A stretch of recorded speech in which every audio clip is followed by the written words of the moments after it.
নমস্কাৰ ফ্ৰেণ্ডছ, আশা কৰোঁ আপোনালোকৰ নিশ্চয় ভাল।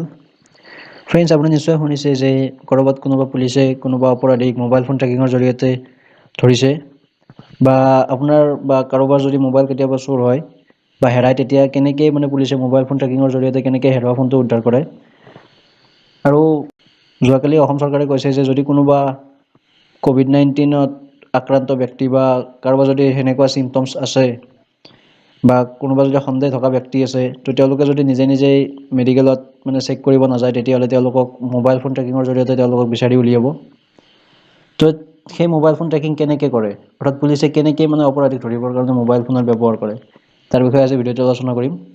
গতিকে ভিডিঅ'টো সম্পূৰ্ণকৈ চাব, আৰু যদি ভিডিঅ'টো ভাল লাগে লাইক কৰি দিব।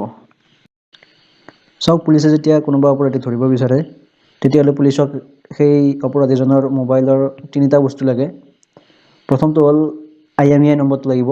তো IMEI নম্বৰ মানে কি আপুনি নিশ্চয় জানে যে প্ৰত্যেক মোবাইলতে কিছুমান ইউনিক নম্বৰ থাকে। তো সেই নম্বৰবিলাকক IMEI নম্বৰ বুলি কয়, যিটোৰ ফুল মিনিং হ'ল ইণ্টাৰনেশ্যনেল মোবাইল ইকুইপমেণ্ট আইডেণ্টিটি। অৰ্থাৎ এই নাম্বাৰটো প্ৰত্যেক মোবাইলৰ কাৰণে বেলেগ বেলেগ থাকে, আৰু কিছুমান যিবিলাক ডুৱেল চিম মোবাইল থাকে সেইবিলাকৰ কাৰণে দুটা IMEI নম্বৰ থাকে। তো সেই IMEI নম্বৰটো লাগিব অপৰাধীজনৰ। IMEI নম্বৰটো একদম জৰুৰী, এইটো লাগিবই, এইটো নহ'লে কাম নহয়। তো তাৰপিছত 2 নম্বৰতে পুলিচক লাগিব অপৰাধীজনৰ ফোন নাম্বাৰ। তো অপৰাধীজনৰ ফোন নাম্বাৰটো লাগিব পুলিচক। আৰু তৃতীয়তে পুলিচক লাগিব অপৰাধীজনৰ যিটো মোবাইল ইউজ কৰি আছে সেই মোবাইলটো কি মডেলৰ, তো মোবাইলটোৰ মডেল নাম্বাৰটো লাগিব। তো 3 নম্বৰটো ইমান জৰুৰী নহয়, কিন্তু তথাপিও যেতিয়া হয় তেতিয়া কামখিনি সহজ হয়। তো সেইখিনি বস্তু লাগিব। এই ডিটেইলছখিনি পোৱাৰ পিছত পুলিচৰ হাতত তিনিটা অপশ্যন থাকে, তিনিটা উপায় থাকে অপৰাধীজনক ধৰাৰ কাৰণে। প্ৰথমতে হ'ল যেতিয়া অপৰাধীজনৰ মোবাইল নম্বৰটো পাব, তেতিয়া সেই মোবাইল নম্বৰত যিটো এড্ৰেছ ৰেজিষ্টাৰ হৈ থাকে, আপুনি নিশ্চয় জানে যে মোবাইল চিম এখন বনাওঁতে আপুনি তাত এড্ৰেছ প্ৰুফ এটা দিব লাগে, আপোনাৰ ছাপ'জ ভোটাৰ ID বা তেনেকুৱা। তো সেই এড্ৰেছ প্ৰুফটোৰ লগত মোবাইলৰ নাম্বাৰটো কানেক্ট হৈ থাকে। তো সেই মোবাইল নম্বৰটোৰ লগত পুলিচে চাব যে কোনটো এড্ৰেছ জড়িত হৈ আছে।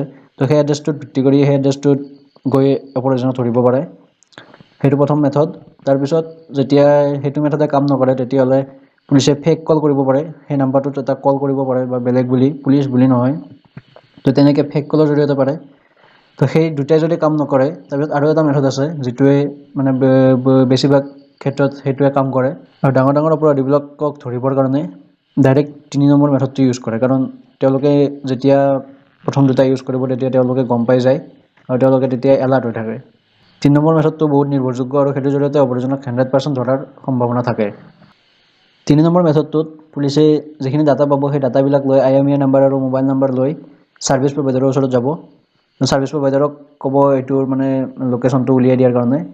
তো ছাৰ্ভিচ প্ৰভাইডাৰে তাত কি কৰে, ছাৰ্ভিচ প্ৰভাইডাৰৰ ওচৰত প্ৰত্যেক মানুহৰে এটা একজুৱেল লোকেশ্যন থাকে, যে তেওঁলোকে কোনটো টাৱাৰৰ পৰা নেটৱৰ্ক লৈ আছে। তো তেওঁলোকে একচুৱেলি গমেই পায় ক'ত থাকে, কিন্তু একচুৱেল লোকেশ্যনটো গম নাপায়। একদম ডাইৰেক্ট সঠিক লোকেশ্যনটো গম নাপায়, তেওঁলোকে গম পায় যে এইখিনি এৰিয়াৰ ভিতৰত থাকিব পাৰে।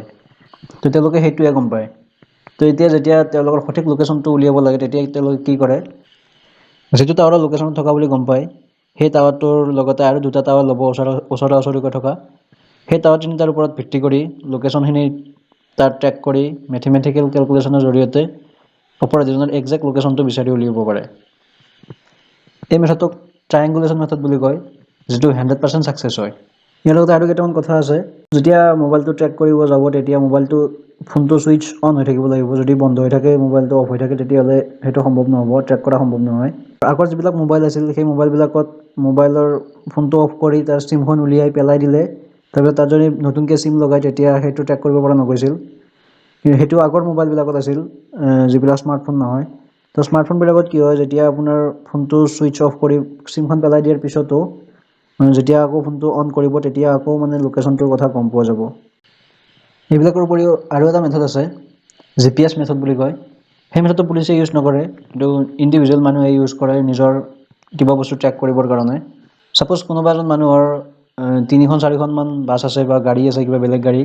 তো সেই গাড়ীকেইখন যদি তেওঁ ট্ৰেক কৰিব বিচাৰে, তাত ট্ৰেকিং ডিভাইচ এটা লগাই থৈ দিয়ে, GPS চিপ বুলি কয়। তো সেই GPS চিপখন লগাই থৈ দিলে তেতিয়া গম পাই যে গাড়ীখন ক'ত আছে। তাৰ কাৰণে স্পেচিয়েল ছফ্টৱেৰ এটা থাকে। তো তাৰ পৰা তেওঁলোকে বিচাৰি উলিয়াব পাৰে যে গাড়ীখনৰ লোকেশ্যন ক'ত, বা গাড়ীখন ক'ত আছে। আপুনি নিশ্চয় গম পালে কেনেকৈ পুলিচে অপৰাধী এজনক ধৰিবৰ কাৰণে মোবাইল ফোন কেনেকৈ ব্যৱহাৰ কৰে, আৰু অসম চৰকাৰে কেনেকৈ কৰোণা আক্ৰান্ত ব্যক্তিসকলক ধৰিব বুলি কৈছে মোবাইল ফোনৰ জৰিয়তে। তো এইখিনি আছিল ভিডিঅ'টো। যদি ভিডিঅ'টো ভাল লাগিছে ভিডিঅ'টো লাইক কৰি দিব, লগতে কমেণ্টত জনাব ভিডিঅ'টো কেনে পালে, আৰু যদি আপোনাৰ কিবা ছাজেশ্যন থাকে কেনেকুৱা ধৰণৰ টপিকৰ ওপৰত ভিডিঅ' বনাব লাগে তো সেইবোৰে কমেণ্টত জনাব। লগতে ভিডিঅ'টো শ্বেয়াৰ কৰি দিব যাতে সকলোৱে গম পায় কেনেকৈ মোবাইল ফোন ট্ৰেকিং কৰিব পাৰি। আৰু যদি আপুনি চেনেলটো এতিয়া ছাবস্ক্ৰাইব কৰা নাই ছাবস্ক্ৰাইব কৰি ল'ব, কাৰণ এনেকুৱা ইণ্টাৰেষ্টিং টপিকৰ ওপৰত মই ভিডিঅ'বিলাক লৈ আহি থাকোঁ। মই লগ পাম আপোনাক এটা নতুন ভিডিঅ'ত। তেতিয়ালৈ গুড বাই।